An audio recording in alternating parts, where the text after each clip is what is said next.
Hello again. I'm Caroline, and this is Thriving Abroad Expat Interviews. And as usual, I'm so excited for the chance to meet with so many amazing expats, especially the women that we talk to all over the world that are living their best life and doing amazing things.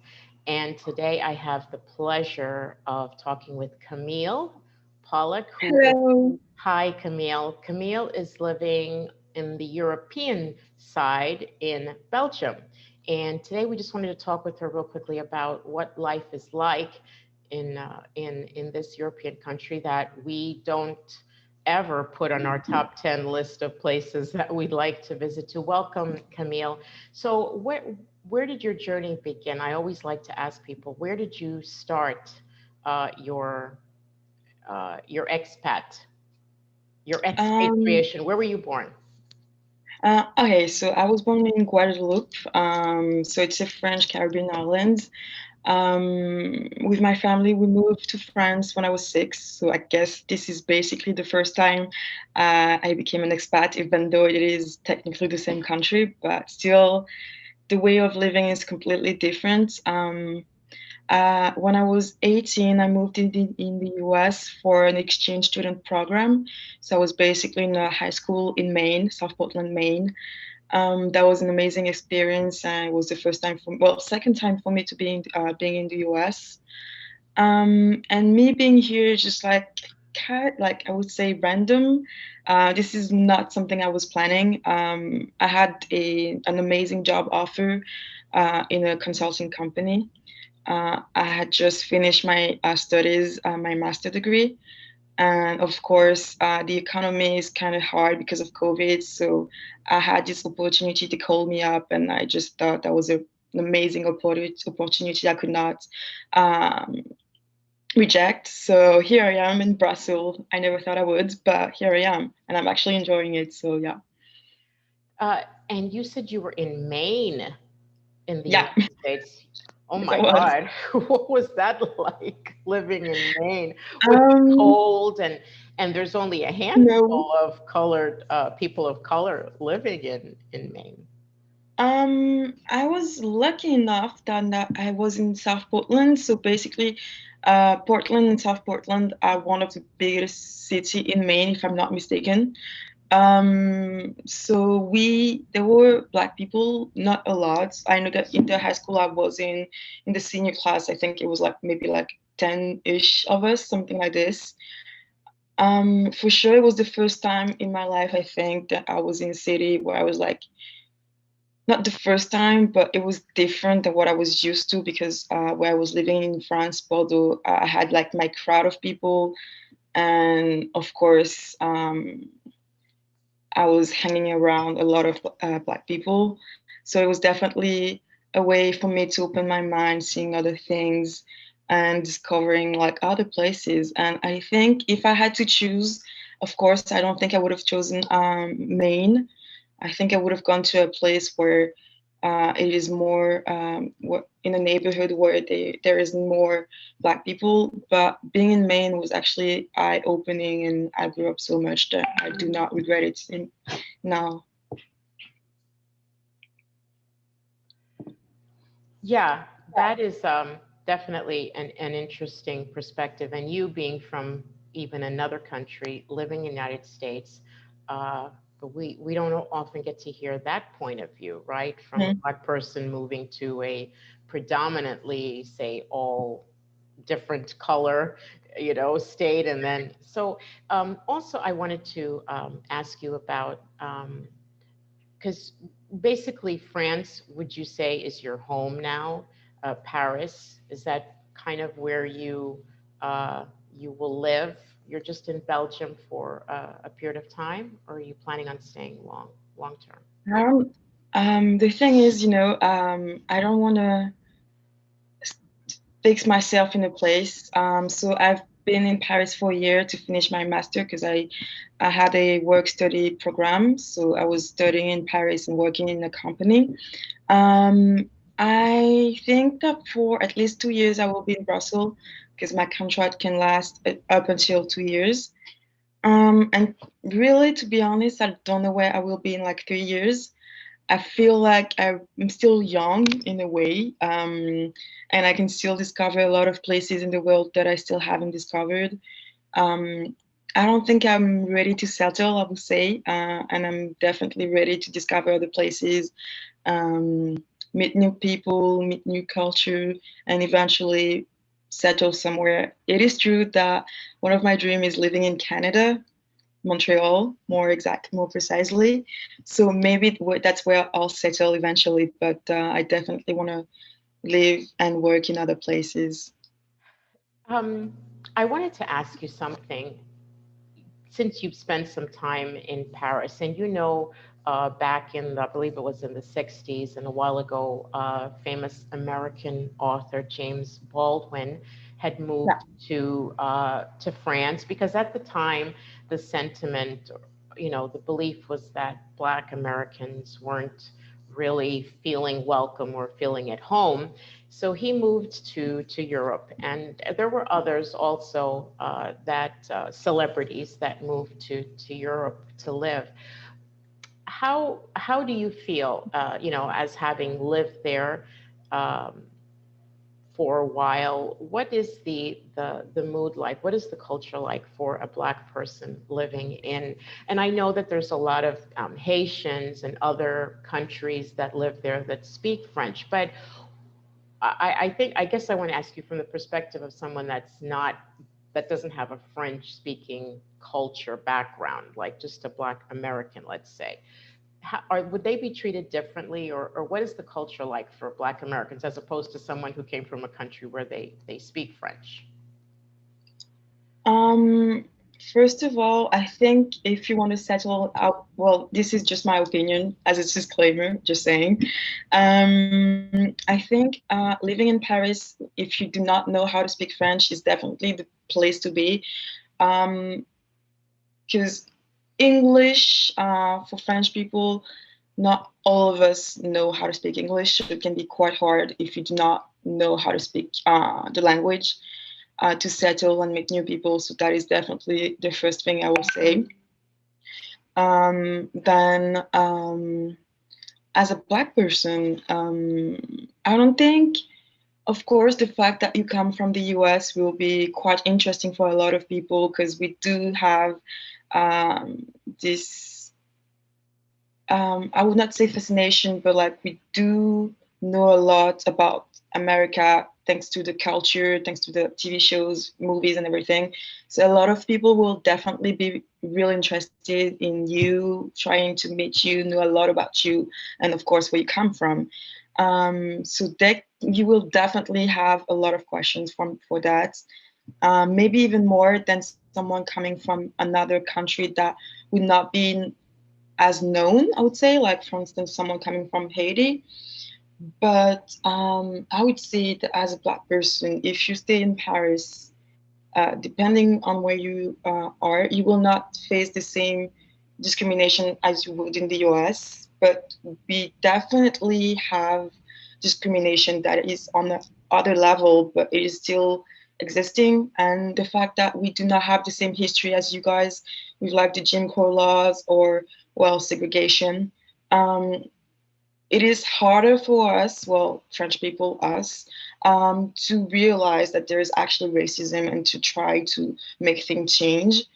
But there is this like new generation of people that are really trying to, just like in the US, trying to make things change. Um, but yeah, I do believe that being an American, Black American, coming in France, more precisely in Paris, you will have a nice time, and you will definitely be welcome in Paris. Yeah. Okay, so that's very interesting. What is you're a young person, and I know a lot of women uh, are going abroad single. What is it like as a single woman? Are there chances for romantic encounters? As far as is there a wide pool of eligible bachelors, or is it kind of Well, what is it like? I guess specifically in France. Oh, I also you're talking in France. Oh, okay. We could do um, both. We could do Belgium and France. But since you seem to have a lot of experience in France, I wanted to take the opportunity to ask you, for single women, what would it be like? I mean, I wouldn't say like I can't really say. I'm sorry, because I'm not one that I do not know how to flirt. First of all, I have to admit. Plus, I was in like in a 3 4 years relationship, so that didn't do not help to like meet people because I didn't have to. Um, I do believe if you like meet people, like it's all about knowing people and going out and meeting friend of friends. Um, I feel like this is how you make and meet new people. It's harder when you are not a student, of course, because I was obviously still a student when I was in Paris and in Bordeaux. So I'm pretty sure it is way harder because now I can see now being in Brussels and working, it is quite hard to like meet people that I would be interested in because obviously like right now I'm in a co-living, so I will meet their friends, but although they are like the nicest person I've met here, it is not really the crowd I would go to for dating. So it is definitely harder for to meet people if you're like working. So a lot of people will tell you to go on Tinder, to go on like meeting apps. I don't have anything against them. I just feel like nowadays it's just like so random, and I just want to actually go back to do like real life and try to meet people like in a proper way, I would say, in the real world. But it's definitely harder now that all the bars, restaurants, and other activities are closed. Or close, yeah. So Yeah, it is yeah. definitely something hard. Yeah, it does make it a lot different meeting Yeah. people. So you have an interest also in helping young women or young people who are or who feel like they want to venture out and see the world. What is some advice that you would give to a young person like yourself, someone in college, or even if they're, out of college and they want to just see the world? Yeah. Would you recommend Europe as a good stepping stone, as a good place to get out and feel comfortable? If you are from the US, I would recommend anywhere in the world, because you just step out of your comfort zone and you just like you see that something else exists in a way because of course the US is like a big country, a lot of states, and when you go to one state to another, of course it's different. So like it's one thing. It's just like moving out, even like Latin America. I've never been there, but I just feel like this is also a place where I could learn so much, and even like someone from the US could also. But a real advice that I would give is just like do not be afraid, even if you come from like a background of a family that has like maybe less money or something. There's always help that you can get, of course. There's always working. I'm sorry, but this is the one thing that you have to do. Work hard, and you will get to where you are, well, where you want to go, and never be intimidated by the person, by someone else. Just stick to your own person, focus on your goals, and never be afraid of dreaming big, I will say. Because when I was 16, I would have never thought that I would do like an exchange program in the US. I've worked hard for it.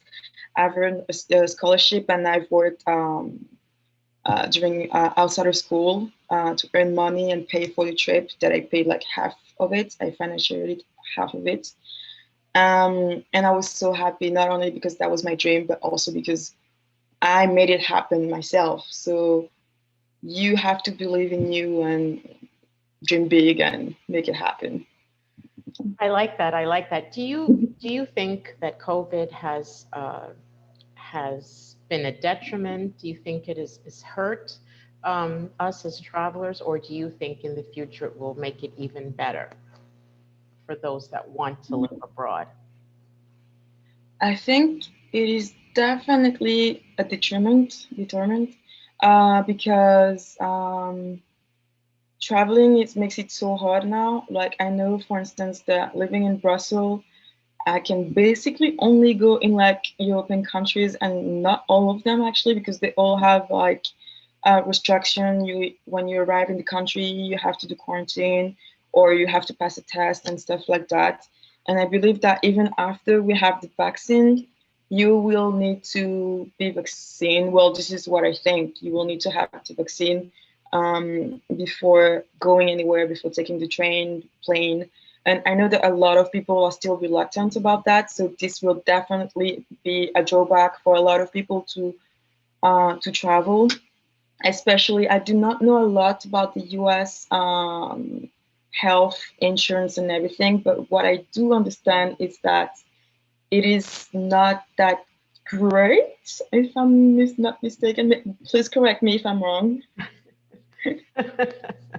Yeah, yeah. Well, it's just an ever-changing scenario. Every day, the laws and the countries are coming up with different ways that they want to deal with the COVID. So, yeah, this week it might be vaccinations. Next week it might be something else. So, Yeah. I think. But I just wanted to. So, um, just your idea of thriving abroad is basically, I think, what everybody is looking for, just living a good life, taking one day at a time, doing the things that you love to do. I mean, would you say that that is the definition of thriving abroad as a young woman, as a single woman?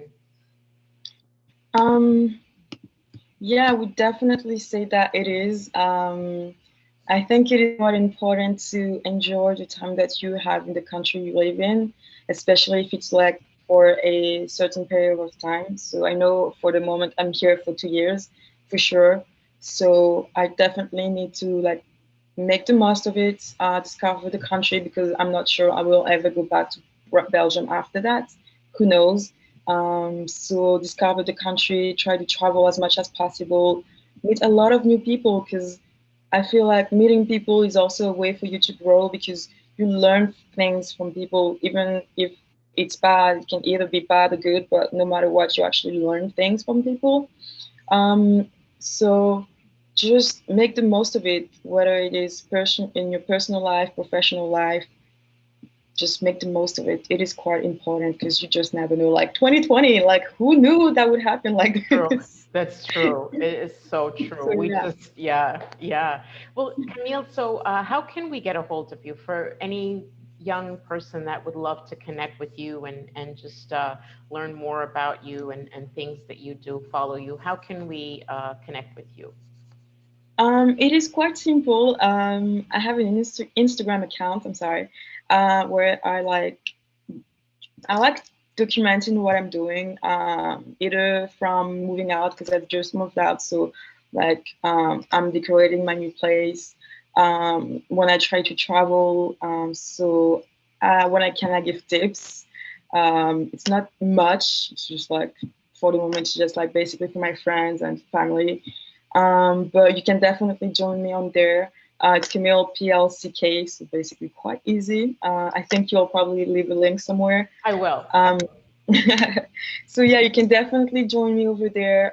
It will be a pleasure to talk to anyone that wants to talk to me. I'm a really nice person, and I love talking. So yeah, You are incredible, and I am so proud of you. I appreciate you sharing your time with us, and I wish you all the best in your travels and your life, thank you and very I hope much. you continue to thrive abroad. Thank you.